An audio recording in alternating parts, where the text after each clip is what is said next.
What's up, man? Hey, can I bring this up a little bit? Is that okay? Okay. I appreciate it. Yeah. So I don't know, do you remember me at all? No. Okay. So can I ask a quick synopsis of what you think the prescription is for society today for men? In a short version, what do you think they should do to be successful with women? To be successful with women, Yeah. okay, are we talking about like getting a girl for a long-term relationship, just to get laid? What are we talking about? Well, here? I think the only reason should be for a long-term relationship and marriage. I mean, that's Jesus Christ founded it, but I'm just curious what your prescription is. Well, I've talked about this. I think guys have to have certain things in place, right, before they want to get into a long-term relationship. It's 5 things.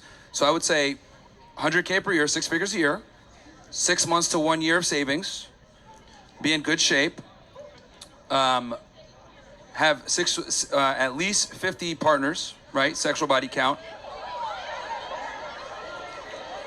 All right, and then is that the last one? And then there's one more, but that's fine. You could go ahead and Okay. engage with what I've said so far. So the reason I asked that is I've watched almost every single podcast you ever did for about a year and a half. So much so that I bought into a lot of the things that you said. And for about 2 years, it led me astray and significantly damaged my personal life, including relationships. How did it lead you astray? Well, you told me to go sleep with a bunch of women and date multiple women at the same time, which I did. And it significantly damaged my life. And it wasn't until I actually turned around and started listening to Jesus Christ that I was saved. Now I'm happily married. I have one child now with another one on the way, and I've never felt happier. But I felt... Congratulations, that's good. That's really good. Thank you. And I know you're not against that, but my concern is what you're saying to men leads them astray, because I'm a walking example of it. And I think you're significantly damaging people, and especially you're leading people away from morality.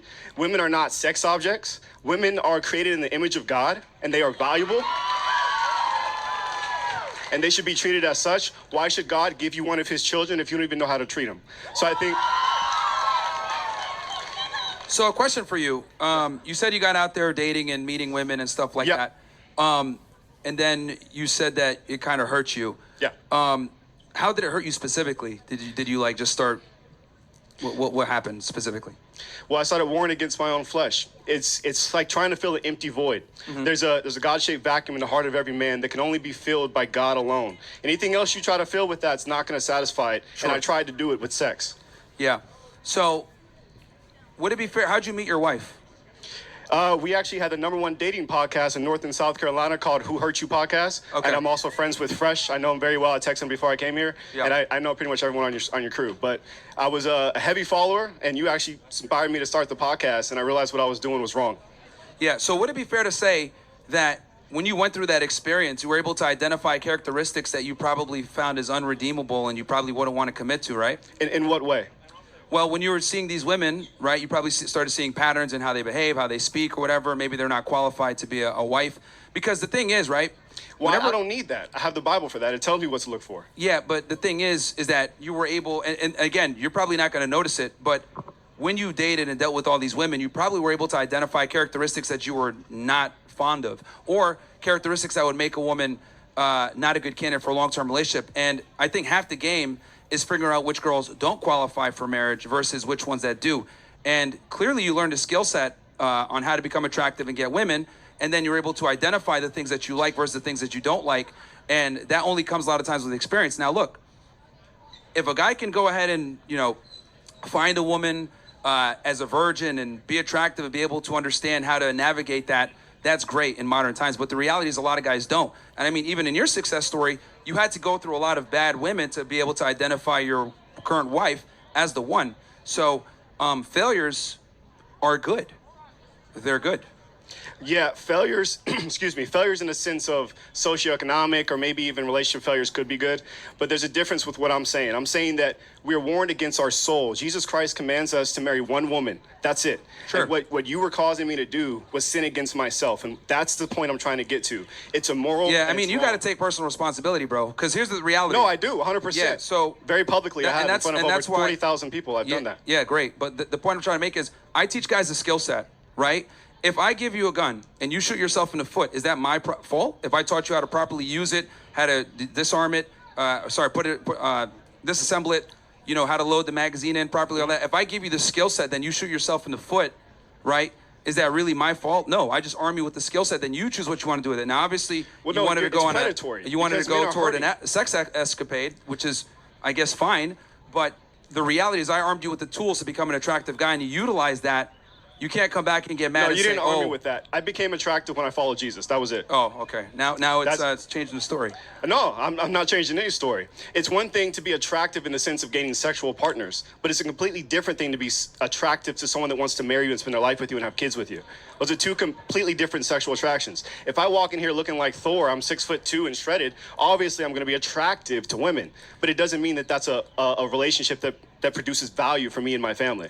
And again, everyone is different, right? For you, it took some time, and you found God, and you shifted. But the reality is, I gave you the skill set, and then you choose what you want to do. That's up to you, and you made that decision, not me. I just taught you what to do, exactly. how to do it. It's on me 100%. I'm not placing Okay. blame on you. But what I'm telling you, from someone And that here's listens the other to you, thing, I'm too, trying that to you let gotta know understand. what happens when you speak to people and tell them to do these things. Here's the other thing, too. Like, now you're operating with 20/20 hindsight. You went through it, you experienced Correct. it, you That's know. true. A lot of guys need to get their hand burned sometimes to figure out how things work. Because let's be Why? honest, men are very stubborn. Why do So- they need to do that? If they find a God-fearing woman, they wouldn't do half the stuff you're talking about. Well, here's the thing. Finding a God-fearing woman in today's day and age is a lot harder said than done, right? So I did it, Yeah, it's a lot harder and so said did than everyone done. in my whole family. So it's not that hard. Yeah, that's anecdotal from your perspective. But again, you learned the skill set, you were able to find a wife, and I'm happy about that. But you got to take a little bit of accountability here and understand that you basically got a loaded gun and shot yourself in the foot, and you're trying Correct. to blame me for it. No, I'm not blaming you. Like I said, I take accountability. Yeah. There's a big difference there. Okay. But look, nothing against you. Like I said, I've hung out with Fresh 8 or 9 times recently. I love them, and I think your heart is in the right place. But I just wanted to give you from someone that actually listened to what you were saying to do, read your book, and it didn't work. That's all I was trying to do for you. Well, actually, it did. You didn't notice it yet.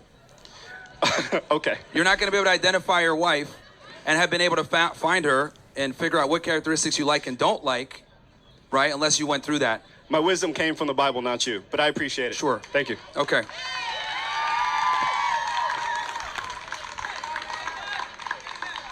Well, it looks like they're trying to shut us down, guys. Oh, man. Keep going. Okay. All right, who's up next?